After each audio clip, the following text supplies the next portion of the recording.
Доброе утро, республика! Начинаем новый рабочий день, а точнее даже новую рабочую неделю. С вами Руслан Ачиров. И Вероника Тантосова. Как всегда, расскажем, что у нас за окном, какая погода, насколько похолодало. Поговорим о том, что скоро наши юные академики, прям академики уже даже, запустят спутник. О том, как это будет, они нам сами и расскажут. Конечно, предсказания звезд. Непременно сделаем зарядку, чтобы вы проснулись. И вообще поговорим о самом-самом важном. Ну и расскажем последние новости. Ну а также все самое интересное вы можете найти у нас в телеграм-канале «Утро Якутии». Можете сейчас перейти прямо по QR-коду, подписаться. Ну и, конечно же, в том числе мы дарим подарки. Иногда бывает такое, да, проводим конкурсы, поэтому поспешите, пока QR-код у вас на экранах, сделайте это и подпишитесь на наш телеграм-канал. Самое главное, мы еще делимся полезными рецептами, между прочим. Очень да, вкусных завтраков. В том числе. Ну, а сейчас у нас позади, да, целых 2 дня выходных. Давайте узнаем, что произошло за эти дни. Итак, январь подходит к концу. Это значит, что в арктических улусах завершается и полярная ночь. Встреча Солнца – это один из самых почитаемых праздников среди народов Севера. Он символизирует пробуждение природы после долгой полярной ночи и возрождение света, тепла и жизни. В этот день люди собираются вместе, чтобы встретить первые лучи Солнца, которые начинают снова освещать Землю. Вот так вот как бы не задумываемся, да, то есть у нас еще солнышко чуть появляется, ну вот в Якутске, Нет, по надо крайней сказать, мере. что когда было тепло-то вообще было прям Да, весна вообще прям весна, да. настоящая, А там же полярная ночь, вот полгода. Я с трудом представляю, как можно полгода жить в темноте. Для меня вот даже короткие промежутки, когда у нас стоят холода, и ты уходишь ночью и приходишь ночью, это уже страшно, как жить без солнца. А когда ты полгода живешь в темноте, ну, это потрясающие люди, которые к этому привыкли. Конечно, я понимаю, почему они празднуют встречу солнца. Но зато потом полярный день, да? Ну это как всегда, ну то есть... Как в жизни. Сначала черная полоса, потом белая. Да, абсолютно верно. Ну а на выходных в соцсетях также появилось очень милое видео с экзотическим животным. Знакомьтесь, кинкажу живет в тенистых, вечно зеленых лесах Южной и Центральной Африки. Он размером с домашнюю кошку, мордашкой вылитый медвежонок, тело от выдры, хвост как у обезьяны, а игривый и любопытный характер достался ему от енота. Называется зверь кинкажу, что на языке индейцев значит цветочный медведь. Однако ученые-зоологи утверждают, что кинкажу не имеет ничего общего с медведями. Кинкажу – ходячее противоречие. Он самозабвенный сладкоежка, обожает мед, цветочную пыльцу и сладкие фрукты, хотя относится к хищным млекопитающим. Кинкажу не любит оставаться в одиночестве, но в то же время не любит яркого света и большого количества посторонних на территории, которую он считает своей. И хотя размеры кинкажу небольшие, но этот цветочный мишка любит простор, потому что очень подвижен и энергичен, обожает лазить, бегать и играть. И внешним видом, и характером кинкажу напоминает мягкую плюшевую игрушку. В общем, идеальный домашний питомец. Ты бы такого завел? Слушай, ну да, очень милое такое создание. А вообще надо сказать, что также вот то, что люди некоторые, да, то есть их содержат дома, это в том числе и сохраняет популяцию этого зверька. Ну, знаешь, я, наверное, все-таки не рискнула бы. Представляешь, он такой маленький, может, во-первых, затеряться. Ладно, затеряться, он может все облазить, если он все-таки схож к обезьянке, которая везде бродит. Еще если любит простор, я представляю, такой прыгает по люстрам. Такой непредсказуемый, да? Да, лучше что-нибудь поспокойнее. Например, Ну, собачка. вообще, глядя, да, на это животное, можно сказать, что такое несколько животных в одном действительно Да, и поэтому собрались. так страшно держать дома. Да, но следующая новость заключается в том, что одноклассники запустили дейтинг-сервис «Окей, знакомство». Теперь искать пару можно прямо внутри соцсети или в отдельном приложении. Сервис бесплатный, но есть платные функции: больше лайков, расширенные фильтры, скрытие возраста и поднятие профиля. Ну, особенностями является это поиск по интересам, от садоводства до рыбалки. Также есть раздел «Люди рядом», где можно писать просто без матч-совпадения. А данные сервисы не видны в вашем профиле одноклассников. Ну а для героя нашей следующей новости сервис знакомств уже не нужен. У него появилась другая, более серьезная проблема. Настолько серьезная, что пришлось подать иск. Ну да, очень интересная новость. В Перми мужчина обратился в суд на начальницу, которая мешала его личной жизни. Она ему звонит по телефону после полуночи с глупыми вопросами и указаниями на завтрашний рабочий день. После таких звонков мужчины нет сил заводить ребенка. Теперь он требует от начальницы компенсацию в 775 тысяч рублей. Это как раз размер материнского капитала. Ну и, в общем, требует он не просто, а обративших в суд. Представляешь, такое исковое получить? Наверное, начальница слегка в шоке. Она не ожидала, что давление на работника может оказаться таких масштабов.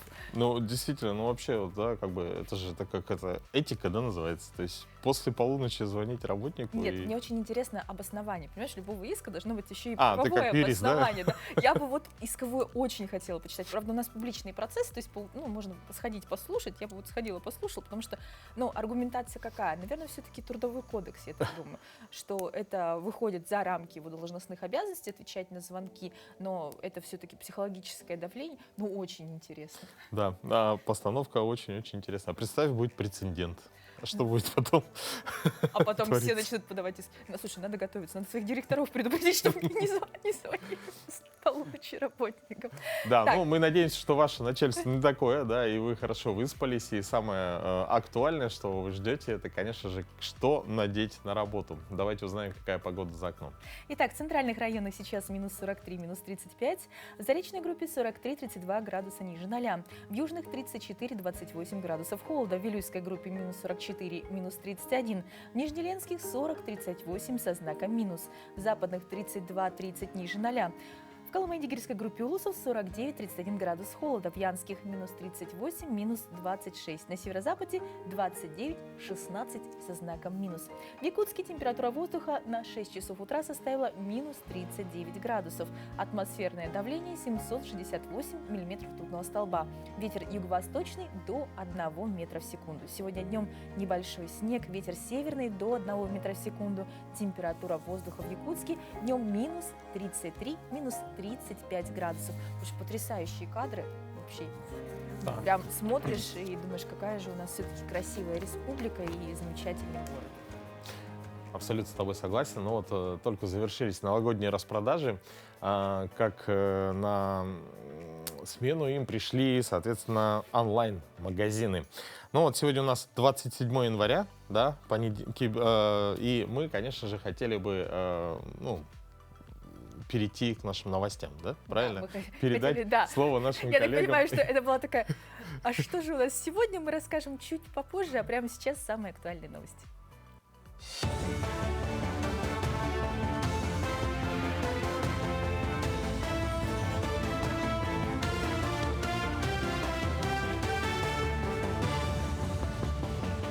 Доброе утро, Якутия. Последние новости к этому часу. Ряд социальных выплат для семей с детьми проиндексируют с 1 февраля. Так, материнский капитал увеличится на 7,3%. Это ожидаемая инфляция в 2024 году. Увеличение касается не только всей суммы мат-капитала, но и остатка, который остался после частичного использования. Размер пособия по беременности и родам также увеличится. Минимальная сумма составит 103 285 рублей. Сумма зависит от зарплаты женщины за последние 2 года и длительности отпуска. Кроме того, с 1 февраля увеличится и размер ежемесячной денежной выплаты на 7,3%. Добровольцы смогут получать удостоверение ветерана боевых действий единого образца в беззаявительном порядке. Порядок выдачи удостоверения без предварительной подачи заявления был разработан по указу президента Владимира Путина. Готовый документ будет выдаваться самому добровольцу, его родственникам или другим лицам по оформленной доверенности. В Вилюйском районе продолжается поддержка участников СВО и их семей. В каждом муниципальном образовании организованы пункты по плетению маскировочных сетей по сбору гуманитарной помощи. Также проводится работа по пошиву теплых вещей и оберегов, где сельские общественники принимают самое активное участие. А жительница КСЛСР Октябрина Иванова в 2023 году в поселке организовала плетение маскировочных сетей. И в этом же году в поселке стал работать штаб по оказанию помощи «Сила горячих сердец». Был организован помещение, где женщины плели сети. Но на сегодняшний день уже около 160 сетей только сплетено. Помощь оказывается еженедельно. С КСЛСР служат более 30 бойцов. Но мы помогаем не только жителям именно поселка. У нас есть ребята, которые из Якутска, которые есть друзья наших бойцов, с которыми мы поддерживаем связь и также оказываем помощь. И с других районов, с других улусов ребятам стараемся делать адресные посылки именно с теми необходимыми материалами, которые ребята именно просят. В столице региона состоялись финальные игры регионального этапа проекта «Мини-футбол в школу». Соревнования собрали школьников из 12 районов республики. Победители регионального этапа сразятся с сильнейшими командами регионов страны. Как отмечают эксперты, в Дальневосточном федеральном округе юные спортсмены Якутии одни из лучших. Напомню, что всероссийский проект «Мини-футбол в школу» работает с 2005 года. Он направлен на популяризацию этого вида спорта среди молодого поколения. Проект успешно реализуется в Якутии. Мини-футбол – второй по массовости спорт в нашей республике. Ну, как организаторы, как судьи, мы очень рады, что ребята показывают хороший уровень игры. Если сравнить прошлогодние сезоны, то, я думаю, да, ребята очень прибавили. Ну, впечатлили игроки, конечно же, своими красивыми голами, своей красивой игрой. Хотел бы выделить команду Айхала Мирнинского района. Ребята очень подготовленные, боевитые и с желанием играют. Это сразу видно. Ну, кстати, до новостей, да, начал поднимать тему, вот то, что вот распродажи и так далее. То есть до Нового года магазины их объявляли. Ну, а сегодня, кстати, уже прошел практически месяц, да, уже 27 января. И Даже сегодня не верится, что вообще уже месяц пролетел, прошел, да. И сегодня киберпонедельник. Вот в этот день можно найти товары со скидками в онлайн-магазинах. И это достаточно оправдано, ведь уже не за горами 23 февраля и, соответственно, 8 марта. Но какие еще события связаны с сегодняшним днем, мы узнаем прямо сейчас.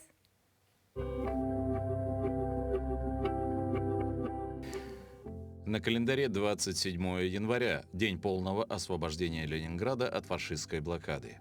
По народному календарю Нина. Обряды скотины, выходя на улицу, подмечали приметы. Если деревья покрывались инеем, это предвещало тепло, а вот белые облака сулили стужу. Если в морозный день шел снег, ждали потепления, а если на закате появлялся столб солнечного света, наоборот, готовились к морозам.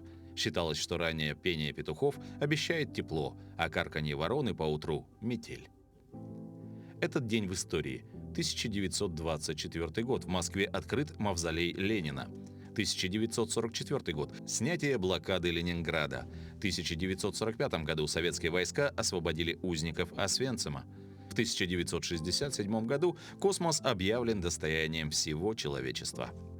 В этот день родились в 1756 году Вольфганг Моцарт, австрийский композитор и музыкант.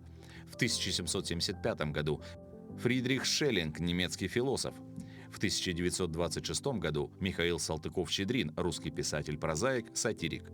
В 1832 году родился Льюис Кэрролл, английский математик, философ и писатель-сказочник. В 1836 году Леопольд фон Зехер-Мазох, австрийский писатель. В 1841 году Архип Куинджи, русский художник, мастер пейзажной живописи. В 1888 году родился Виктор Гольдшмидт, норвежский химик и геолог. В 1891 году Илья Эренбург, советский писатель, поэт, переводчик, публицист и общественный деятель. В 1904 году родился Джеймс Гибсон, американский психолог, один из основателей экологической психологии. В 1932 году Рима Казакова, советская и российская поэтесса, автор многих популярных песен. В 1932 году Борис Шахлин, советский гимнаст, семикратный олимпийский чемпион. Именины сегодня отмечают Агния, Адам, Андрей, Аристарх, Вениамин, Давид, Иван, Илья, Иосиф, Макар, Марк, Моисей, Нина, Павел, Прокол, Сава, Сергей, Степан, а также Феодул.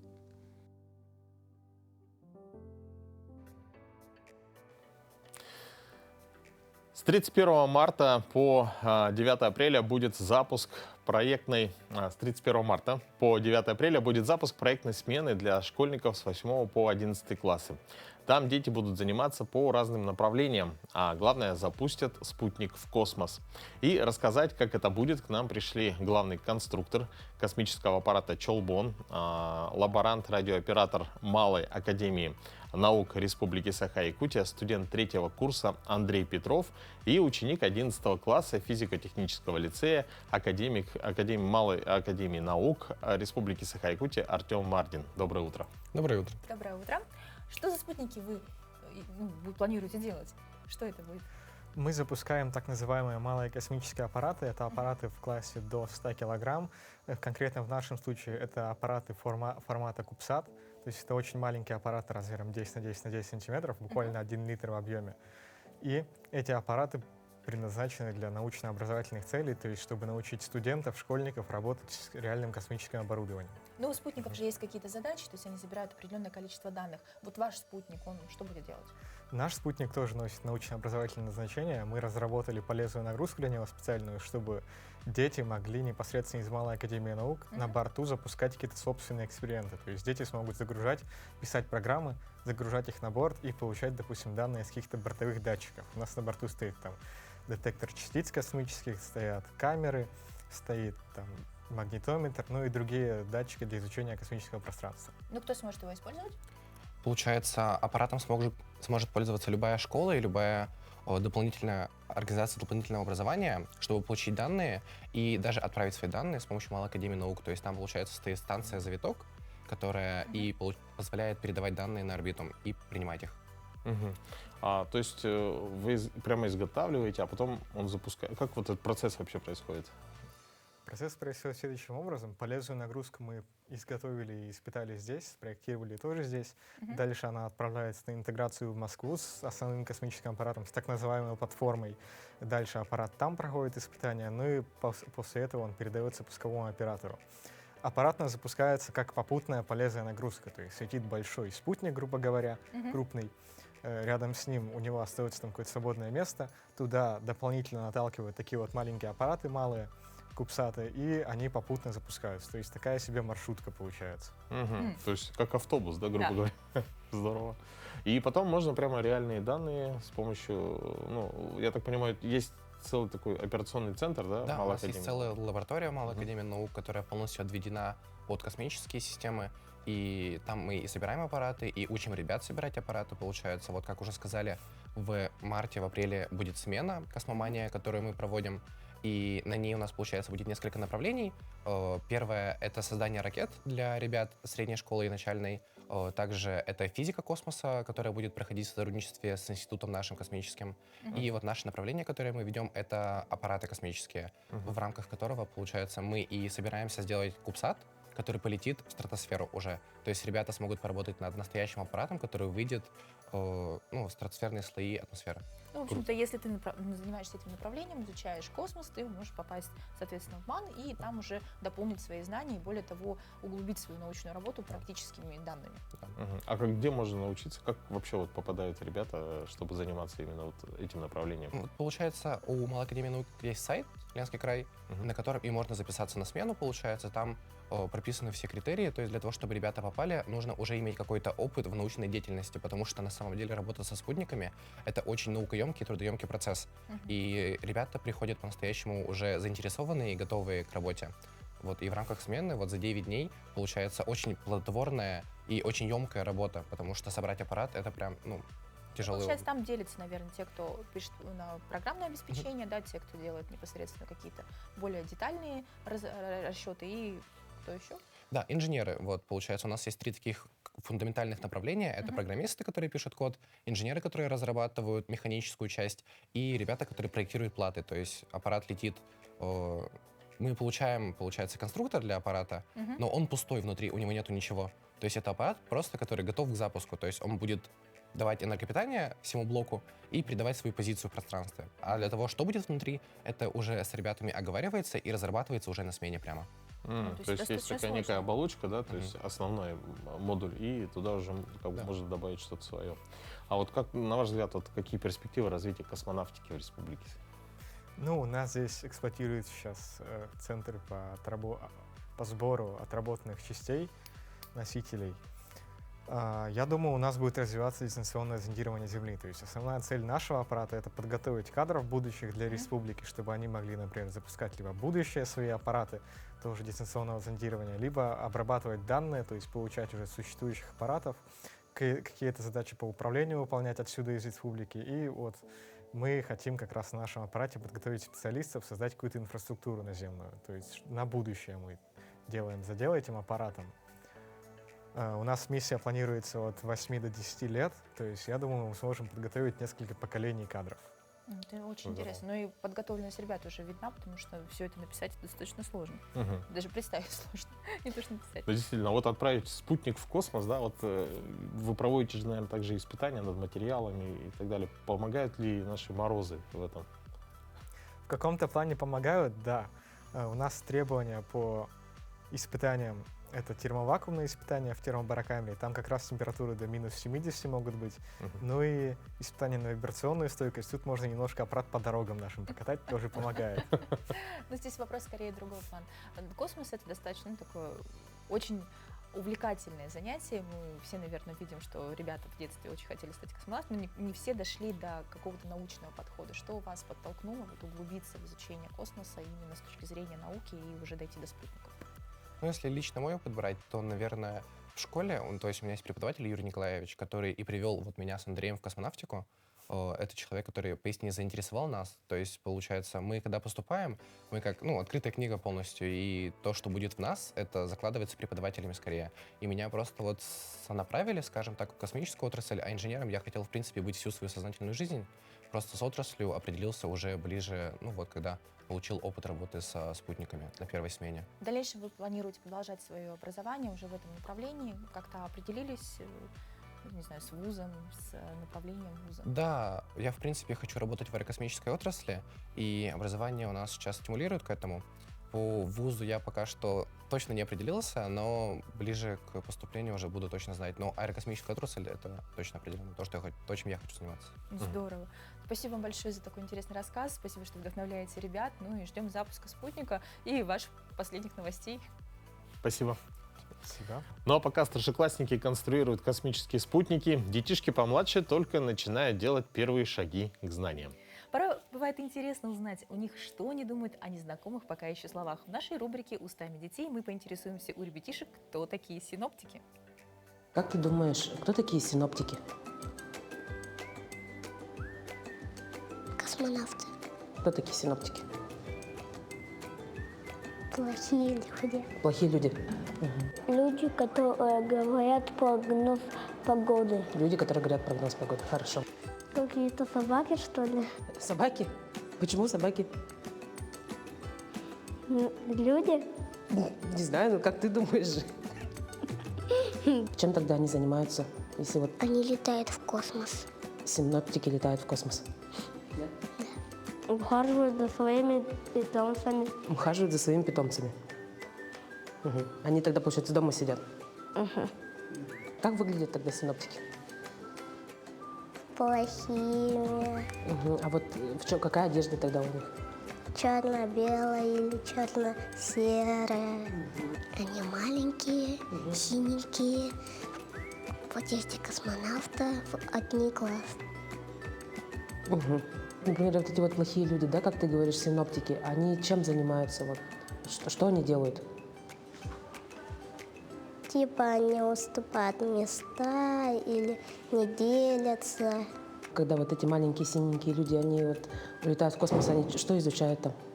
Они изучают другие мира. Другие миры. Ты их видела когда-нибудь? Нет. Нет? Хочешь увидеть? Любые профессии важны, и, конечно, в профессии синоптика особенно. Без прогноза погоды мы не только не знали бы, что надеть на улицу, но и самолеты бы не смогли летать. И еще очень много всего интересного бы не происходило, потому что от прогноза погоды зависит множество разных процессов. Ну, на самом деле, прогноз погоды же мы уже рассказали. Да. Вот теперь осталось что сделать? Проснуться, взбодриться. Ну и для этого у нас тоже есть свой рецепт. Делаем зарядку.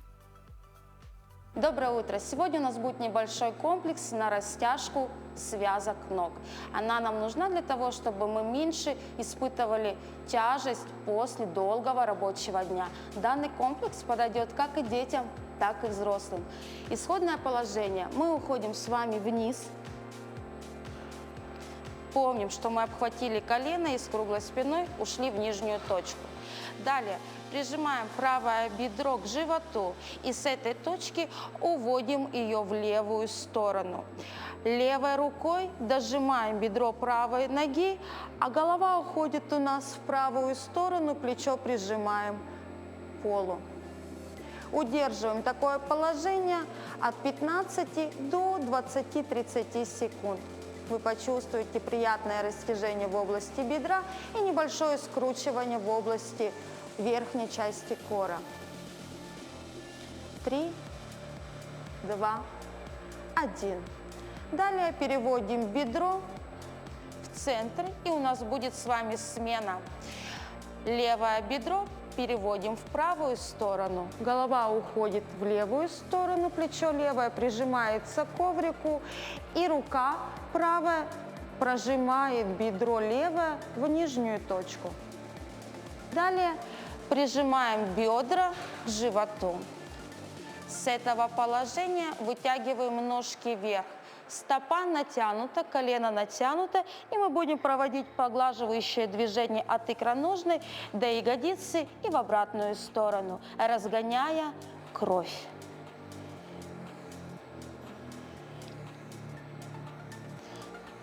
Три, 2, 1. Берем себя за голеностоп.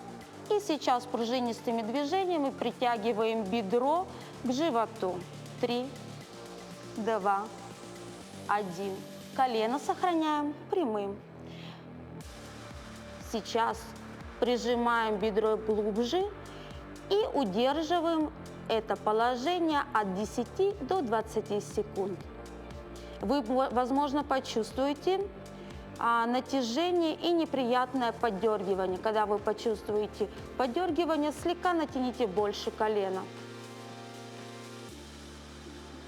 Хорошо. Вернулись в исходное положение, и с этого положения коленочки сгибаем и с круглой спиной, обхватив либо правое, либо левое колено, уходим в верхнюю точку. Вытягиваем ножки прямо перед собой, стопа натянута, и животом идем к бедру, обхватив стопу.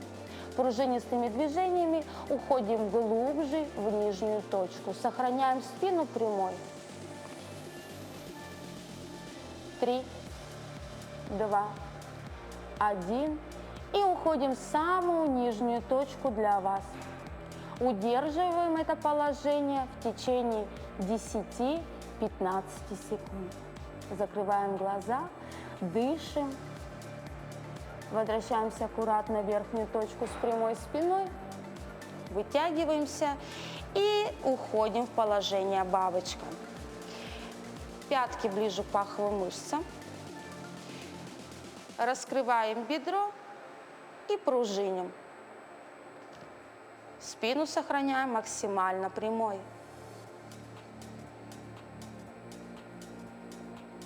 3, 2, 1. И сейчас переводим руки за спину, раскрываем грудной отдел и максимально раскрываем внутреннюю поверхность бедра и удерживаем в самом нижнем положении.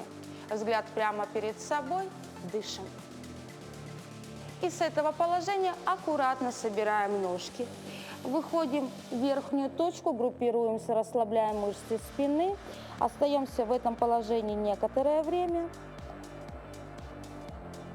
И растем позвонок за позвонком в верхнюю точку. Последний приходит голова.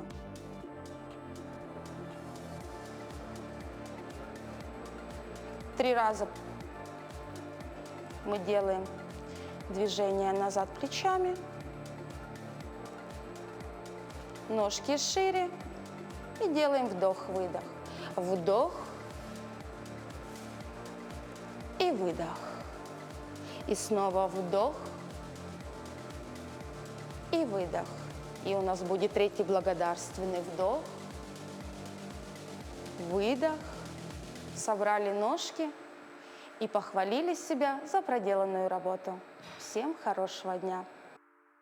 Вот говорят, что начинаешь что-то новое в понедельник. И вот, по-моему, занятия спортом я лично начинаю каждый. Я обязательно дойду в спортзал. Но зарядка в этом здорово помогает, потому что ты смотришь и понимаешь, ну люди же делают, люди же вот в прекрасной форме, показывают упражнения. Вот, ну хотя бы с зарядки, мне кажется, необходимо начать. Слушай, не только понедельник, еще и начало Нового года. То есть, ну...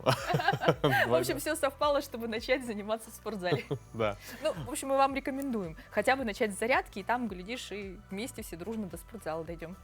Ну а после того, как мы размялись, мы еще больше готовы к принятию новой информации, да, ведь это залог прогресса, а прогресс, как известно, не должен стоять на месте. Ну а вместе с прогрессом развивается и наш язык, да, то есть появляются новые слова, потому что новым вещам нужно давать определение и называть все своими именами. Ну и в нашей постоянной рубрике мы сейчас узнаем, как это правильно делать. Доброе утро, дорогие телезрители! Сегодня мы с вами завершаем разговор о словах-лидерах. О словах-лидерах по количеству употреблений в социальных сетях. И третьим словом, которое замыкает тройку лидеров, является слово «квадробер», которое пользователи социальных сетей употребили более 2600 раз. В одной из статей РИА Новости дано следующее определение слова «квадробер». Квадроберы – молодежная субкультура, ее представители надевают маски и хвосты, передвигаются на четвереньках, имитируя движения животных. Возможность, активность употребления слова «квадробер» объясняется тем, что вот это само социальное явление, оно получило большой резонанс в обществе и вызвало бурные дискуссии. Однако о том, как оценивать это социальное явление, мы с вами не будем разбираться, оставим это другим передачам, а сами поговорим о том, как возникли в русском языке слова «квадробер» и «квадробика». Квадробика – это тоже новое слово, которым стоит вспомнить, говоря о слове «квадробер». Итак, слово «квадробер» и «квадробика» не дается пока в академических справочниках, в статьях научных какого-то точного определения, как возникли эти слова в русском языке. Однако можно точно сказать, что в них есть латинский корень «квадро», который обозначает «четыре». И по аналогии со словом «аэробика», которое обозначает движущийся, живущий, обитающий на воздухе, «квадробика» – это новое слово, можно объяснить как двигающий, живущий, обитающий на четырех, видимо, четырех конечностях. А квадробер – это тот, кто занимается квадробикой. Давайте говорить правильно. Всего доброго! Но мы переходим к новостям. Итак, с 1 января 2025 года вступили в силу изменения в условиях назначения и выплаты семьям ежемесячного пособия в связи с рождением и воспитанием ребенка до 17 лет и беременным женщинам, вставшим на учет на ранних сроках. Сегодня гость студии Дмитриева Надежда Виссарионовна, главный специалист, эксперт отдела организации установления выплат семьям с детьми Управления социального обеспечения семьи с детьми. Доброе утро. Доброе утро. Доброе утро. Но прежде чем мы начнем разговор об изменениях, расскажите, пожалуйста, кто получает единое пособие и какие критерии назначения единого пособия? Единое пособие назначается нуждающимся гражданам Российской Федерации с учетом комплексной оценки нуждаемости семьи, назначается беременным женщинам, вставшим на учет в ранние сроки беременности до 12 недель и родителям детей в возрасте до 17 лет. Как мы уже отметили в начале нашего разговора, с 1 января внесены изменения. Какие требования изменились и почему? Да, действительно, с 1 января 2025 года вступили в силу изменения, которые уже меняют назначение единого пособия, правила, то есть поменялись. Первым изменением это будет, если в семье родился еще один ребенок, ему назначается пособие без комплексной оценки нуждаемости семьи на тот же срок и на тот же размер, в том же размере.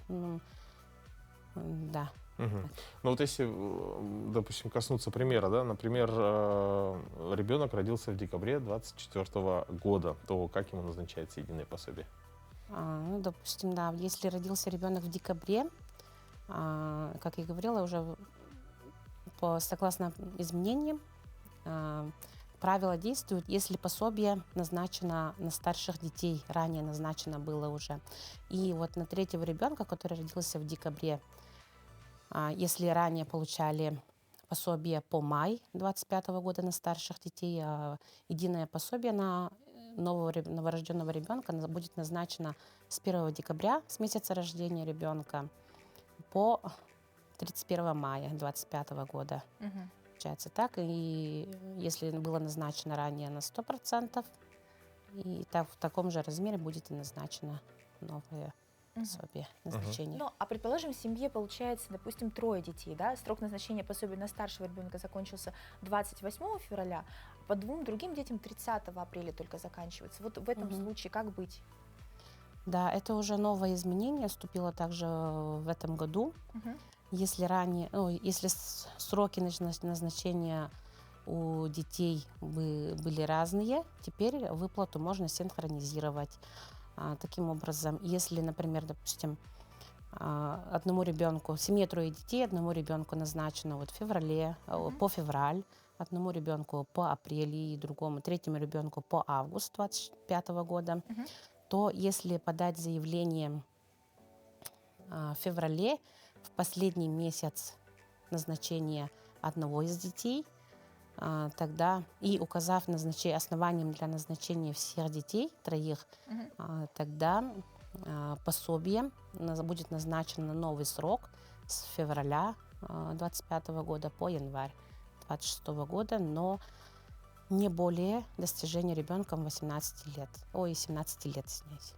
Ну, удобно. А что касается, например, требований к доходам или имуществу семьи, есть ли какие-то изменения?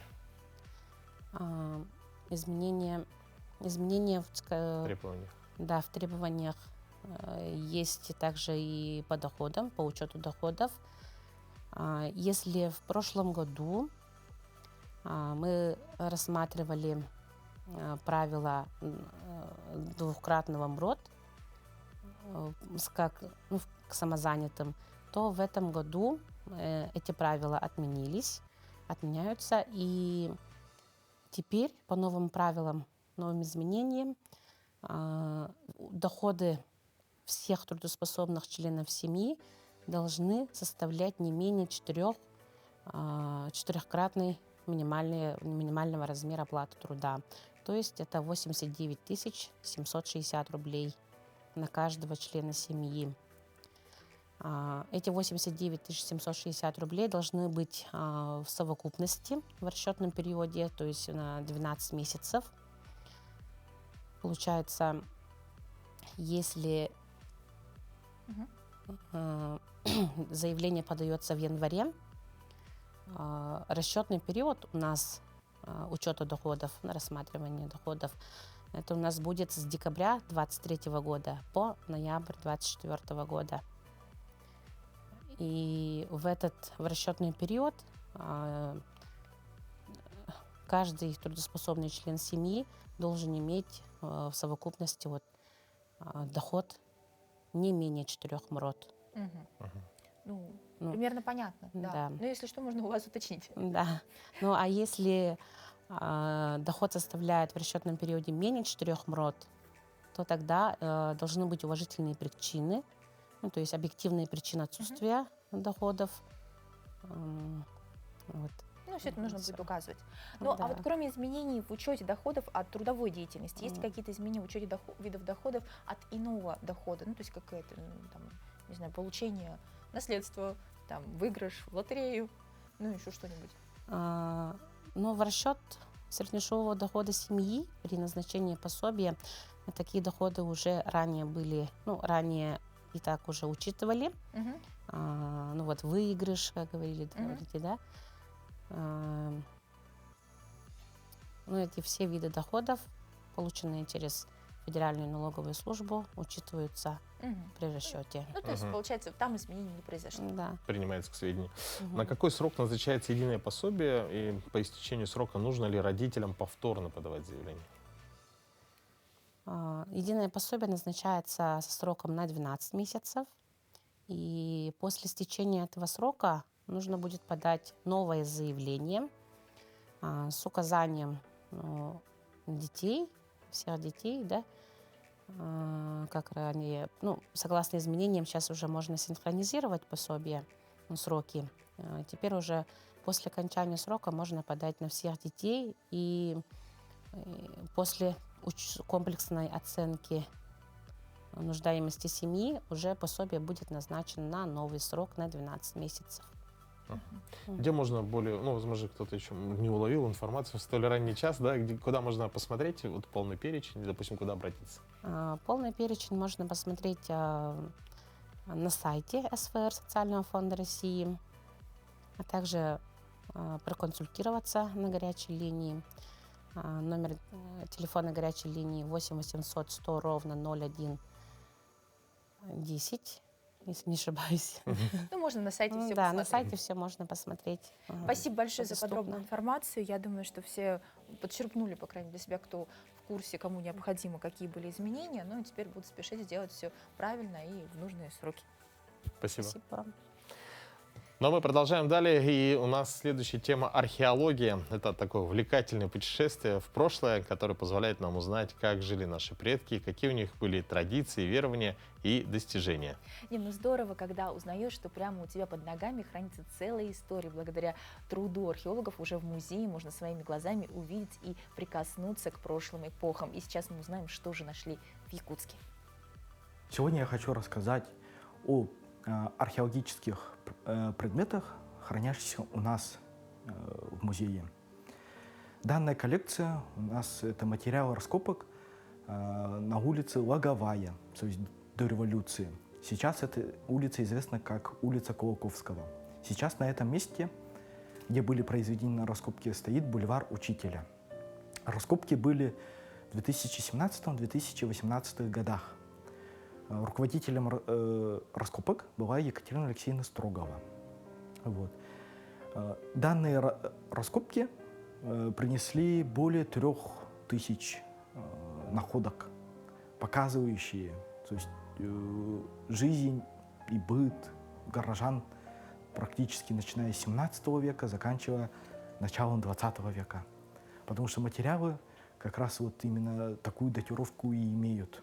На той территории человек очень долго проживал, то есть вот сколько веков там прошло, и сколько вот предметов было найдено. Предметы разные, это связано и со строительством зданий, потому что там были найдены фрагменты топоров, либо гвозди кованые. Вот. Также посуда самая разнообразная, которая была изготовлена на гончарном круге, либо якутская лепная керамика. А из более поздних это фаянс советский. Были найдены деньги, так и царского периода, так и советского. Вот. Были найдены также фрагменты слюдяных окон, то есть до появления стекла использовали вот слюду. Также были найдены предметы, связанные с христианизацией нашего региона. Это вот кадильница Кация, нательный крестик. Вот. Также и, можно сказать, чем проводили досуг горожане. Были найдены фрагменты шахматных фигурок, вот. Фрагменты ложек деревянных, мутовок. Были найдены остатки обуви кожаной и каблуков, так, обтяжного и наборного. Ну а следующая новость у нас о еде. Путеводитель в мире еды опубликовал топ 100 худших блюд в мире за 2025 год. Если вы сейчас завтракаете, можете немножко прерваться, потому что некоторые деликатесы, по нашему мнению, вошли туда по праву, но есть также исключения. Итак, в десятку вошли. Блинчики с кровью оленя. Швеция. Подаются их с брусникой или вареньем из нее. Ну, вот, выглядит своеобразно. На втором месте кровяные пельмени Лапландия. Но это явно по заказу Дракулы. Пельмени из ржаной или ячменной муки, фаршированные кровью животных. Ну, выглядит как-то, правда, не очень аппетитно. Пицца кальцоне, Швеция. Франкенштейн в мире еды. Пита, набитая гамбургами, хлебом, картофелем фри и другими продуктами. Вот так это выглядит. Ну, слушай, это, по-моему, просто такое... Как будто кто-то уронил... Кто-то уронил доставку быстрой еды, и она смешалась. Ну, по-моему, все, что нужно для любителей. Ой, следующий у нас вообще ужас. Баранья голова, Исландия. Ее режут пополам, очищают от шерсти и варят без мозга, подают с глазами и зубами. Ну, это я согласен. Это как-то, да, По не праву очень. попало сюда. Жареные личинки шелкопрядов, Таиланд. Их жарят во фритюре и подают со специями. Ну, я бы такое есть, наверное, все-таки не рискнула. Может, кто был в Таиланде, пробовали, может быть? Поделитесь, пожалуйста, в телеграм-канале. Мы с Да. удовольствием. Вдруг у вас хорошие впечатления. Ну, вообще, с 6 по 10 место заняли это картофельный хлеб Чили, желе из угря Британия, рамен бургер Нью-Йорк, рыба с кислым карри Таиланд, салат с артишоками Греция. Но вот следующее я вот не согласен. Хоть и на 78 месте, но в этот антирейтинг попало наше любимое блюдо индигирка в Якутии. Это вообще единственное российское блюдо этого антирейтинга. Салат, ну мы все знаем, что это из замороженной рыбы, смешанной с луком, маслом, солью и перцем. Ой, аж прям захотел. А вот в прошлом году, кстати, он был на 73-м месте. Мне кажется, скоро он выпадет из рейтинга, потому что блюдо замечательное, и все, кто у нас побывал, понимают, что ничего подобного, это вполне вкусно, съедобно, даже для тех, для кого это необычно. Да. В общем, мы категорично не согласны. Мы желаем, что в 26-м году но вот- индигирка выпала из этого рейтинга. Да, а вот баранью голову я, конечно, бы и Подняла бы на первое. кровяные пельмени есть точно не стала. Ну что, друзья, сейчас давайте мы передадим слово нашим коллегам из блока новостей.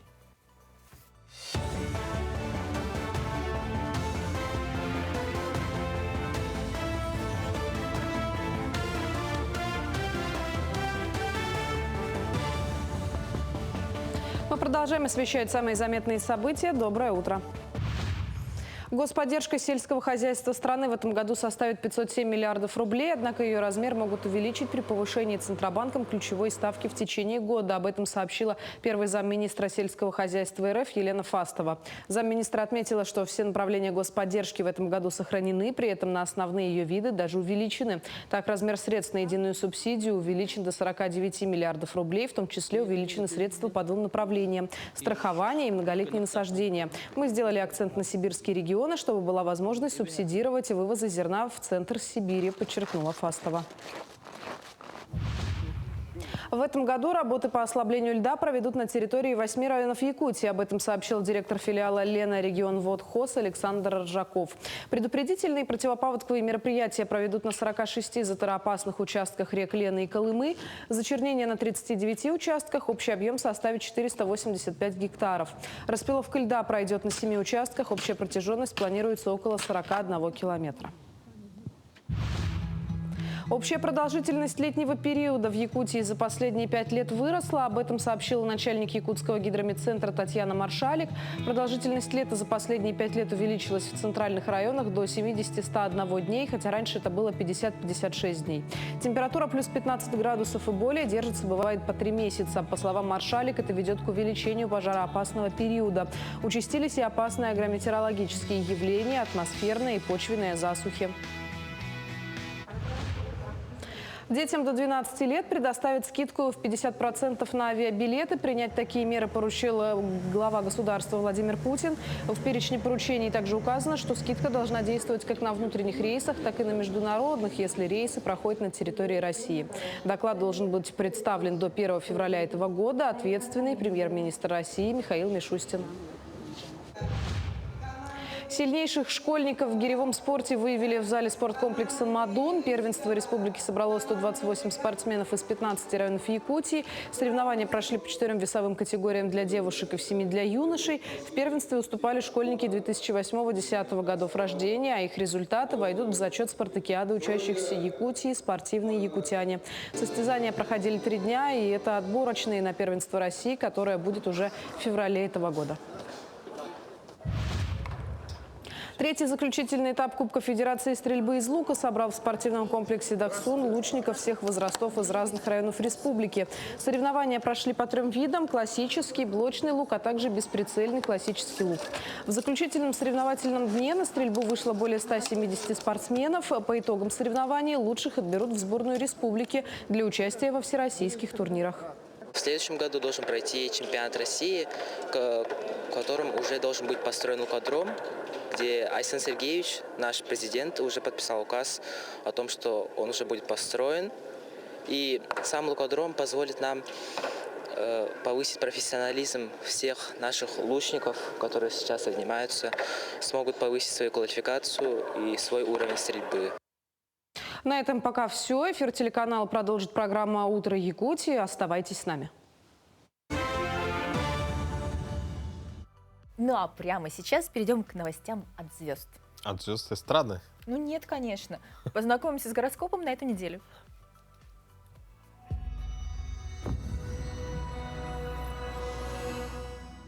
Овен. Овнов ожидает позитивная неделя. Энергичность, собранность и способность видеть результаты своих действий помогут вам выйти победителем. Воспользуйтесь этим периодом, чтобы начать новые проекты, энергично шагнуть вперед и подняться на новый этап вашей жизни. Телец. У тельцов предстоящая неделя имеет смешанное влияние планет. Это будут дни благоприятные для личной жизни, любви и удовольствий. Но деловая деятельность и занятия, требующие активного мышления, будут даваться сложно. Посвятите время общению с близкими и приятному времяпрепровождению. Близнецы. Близнецам предстоит период, когда нужно максимально проявить активность, а также направить свое внимание на новые достижения. Время благоприятное для плодотворной работы, отчетов, планов, а также переговоров. Для личной жизни период не столь удачный, возможны трудности во взаимопонимании. Рак. Неделя исцеляющая подействует на чувства и эмоции раков, поможет им восстановиться, обрести веру в жизнь и отношения. Время благоприятно для выстраивания личных отношений и для того, чтобы разобраться в себе, чего вы хотите, что вам нравится, что приносит вам удовольствие. Лев. Львов на предстоящей неделе посетит особая энергичность. Вы сможете активно действовать и добьетесь большего, чем обычно. Однако, возможно, кто-то из вашего ближайшего окружения будет не согласен с вами или станет спорить, что может ударить по вашему авторитету. Постарайтесь не обострять этот конфликт, дабы не усугубить ситуацию. Дева. Девам предстоит непростая неделя. Вас может преследовать раздражительность, а также неудачи в личной сфере. Период неблагоприятен для завязывания романтических отношений, попыток разобраться в них. Однако общий оптимизм и вера в будущее будут сглаживать эти неприятности. Весы. Весам неделя принесет новые знакомства, расширение круга общения, интересных собеседников и новые идеи. Вам следует использовать это время, чтобы узнать что-то новое и решиться на активные действия, которым период благоприятствует. Скорпион. Нервозность и неудачи в деловой сфере скорпионы смогут компенсировать в любовной и романтической сфере. Там их ожидают особо благоприятные моменты. Ваше очарование выше, чем всегда, и принесет множество приятных впечатлений. Стрелец. У стрельцов продолжается период, связанный с энергичностью и, возможно, вспыльчивостью. Звезды рекомендуют вести активные переговоры, доказывать свою правоту, отстаивать свои интересы, а также начинать новые проекты, выступать лидером и вести за собой. Козерог. Козерогам благоволит удача. Период хорош для финансовой и деловой сферы. Начало новых проектов. Также неделя благоприятна и в личной сфере. Звезды рекомендуют распределять силы в равных пропорциях. Водолей. У водолеев продолжается период дней рождений. Оцените прошедший год, насколько воплотились ваши мечты. Настройтесь в новом году на реализацию своих отдаленных целей и высоких идей. Неделя хороша как для планирования, так и для активной деятельности, отстаивания своих интересов, а также для физической активности. Рыбы. Рыбам предстоит время любви и укрепления отношений. Однако вам придется на полную включить способность к прощению и поиску компромисса, так как вам могут нанести обиду или проявить грубость в общении с вами. Постарайтесь не принимать это на свой счет. Таково влияние планет на предстоящей неделе.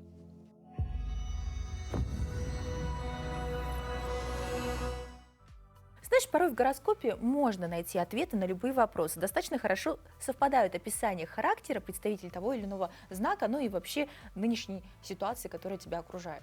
Ну да, вот, возможно, водолеев, скорпионов, раков и стрельцов можно легче обмануть, как представителей наиболее доверчивых знаков зодиака. Но уверен, что эта информация, которая будет далее, также будет полезна абсолютно всем. Аферисты часто наживаются на тех, кто уже попался на крючок их сообщников. Например, сначала лжеброкеры убеждают людей вложиться в сверхдоходные активы, а потом перестают выходить на связь и передают контакты псевдоюристам. Те связываются с пострадавшими и обещают вернуть пропавшие инвестиции. За свои услуги они берут немалую плату и тоже исчезают. Другие аферисты находят обманутых людей с помощью рекламы. В объявлениях они гарантируют возмещение потерь всем, кто перевел деньги мошенникам. Выплатами занимаются якобы некие центры компенсации.